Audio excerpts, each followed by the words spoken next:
How good are you at talking about your achievements?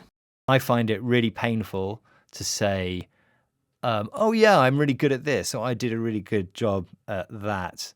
I even find it embarrassing and painful to be told that, even if somebody thinks that I have done a good job.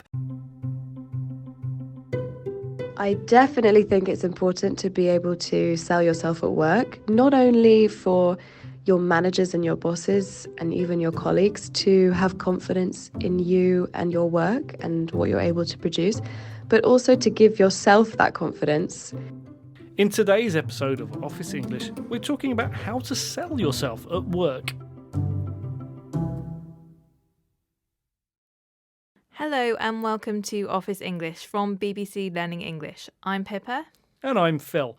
In this podcast, we discuss the language you need to help you succeed at work. What do we mean when we say that you should sell yourself, Phil? And why do we need to do it? Okay, well, we don't literally mean we should sell ourselves, but when we sell someone or something metaphorically, we're saying positive things to make that person or thing sound good. So, to sell yourself, you say positive things about yourself. And this is useful at work because sometimes in order to progress in our careers, we need important people to notice and appreciate the work that we're doing.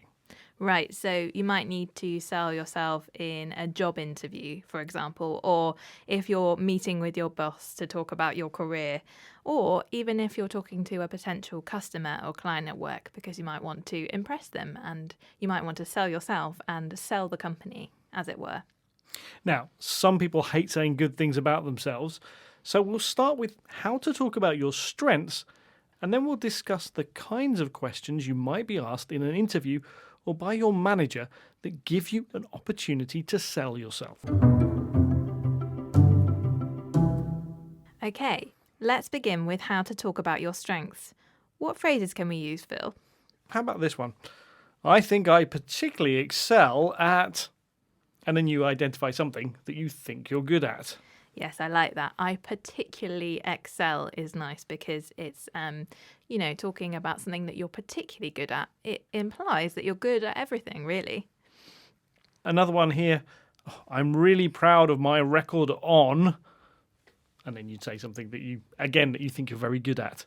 Yeah, so you're drawing attention to something that's gone well and you're talking about your record. So you're starting to kind of have proof for something, especially if you were talking to your boss. You could say, I'm really proud of my record on this thing, and hopefully they would know what you were talking about. And then actually we can get a bit more specific. You can say things like, I put a lot of work into something, which I think has been really successful. Yeah, so again, we're using things like really and a lot of work. So we're talking up everything that we are doing. And this is particularly useful if you've been asked to improve something. You can show that you've taken feedback on board, and that's a really good way to sell yourself.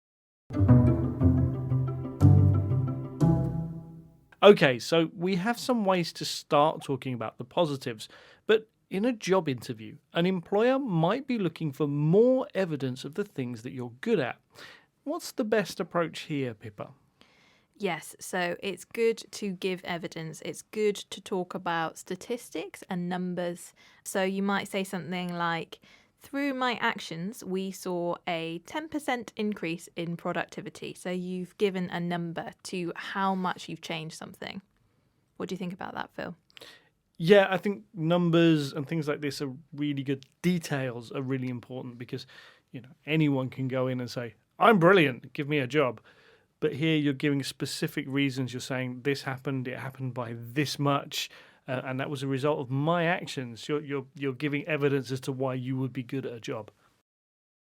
And another thing that people do often in interviews is they like to give kind of a story or an anecdote.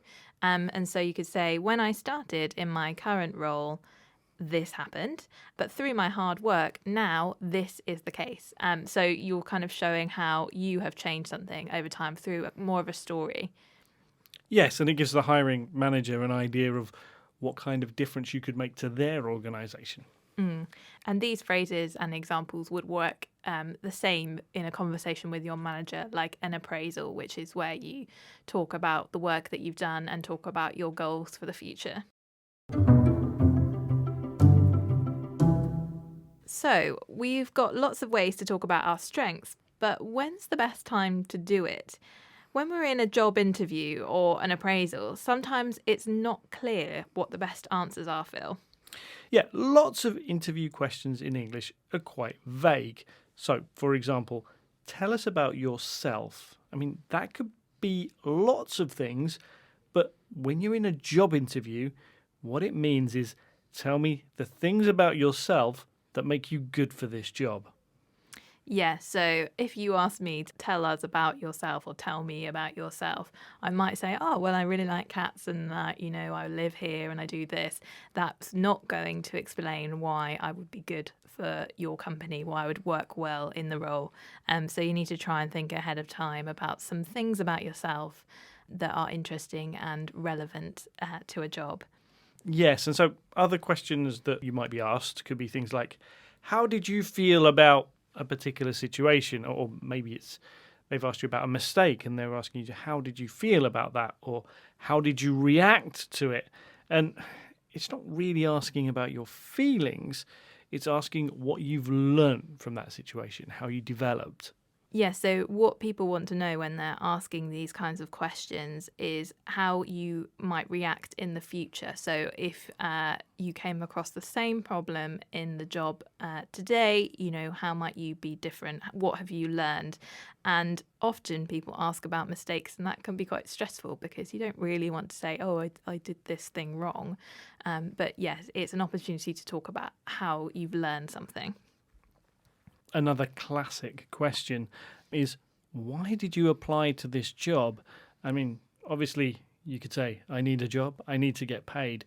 But what actually they're asking for here is for you to be able to link what you're good at and your skills with why you're attracted to that company or that post and what you like about it. So it's another opportunity for you to show how your skills match the position and the company that you're applying for.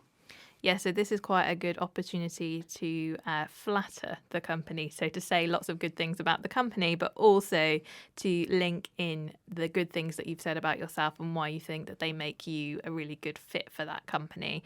So yeah, it's a really good chance to sell yourself, as all these questions are, if you look at them in the right way. In fact, a lot of these questions, you're basically telling a story about yourself, but a story that shows why you're really good for this job. Yeah, and it's kind of the same even when you're already in a job, you're talking with your manager, you're reviewing your work. It's really about being able to tell the right kind of story about things that you've done and what you want to achieve in the future.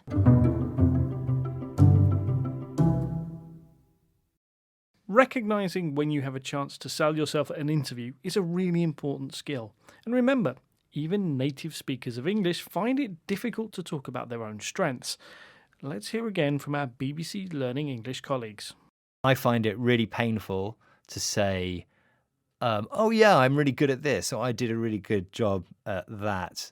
I even find it embarrassing and painful to be told that, even if somebody thinks that I have done a good job. I had one instance where I was asked to introduce myself and talk about my work experience in a meeting.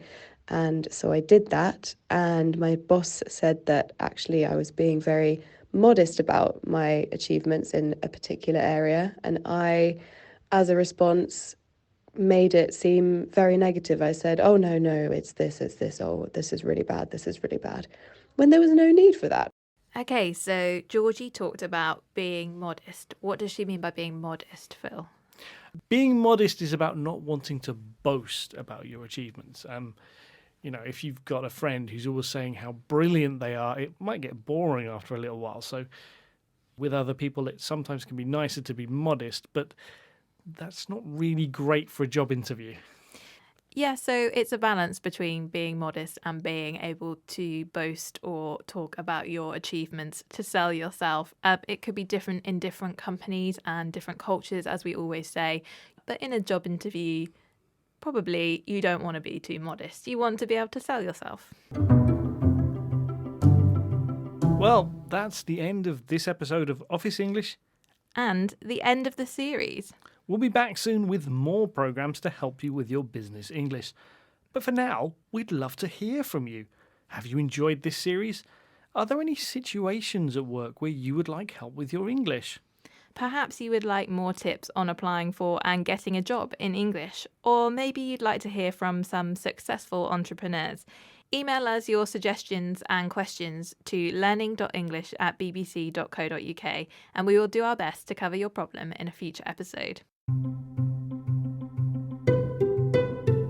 And remember, there's loads more ways to improve your English with BBC Learning English. You can check out another of our podcasts, 6 Minute English, or head to our website for courses and activities, bbclearningenglish.com. Thanks for listening to Office English. Bye for now. Bye!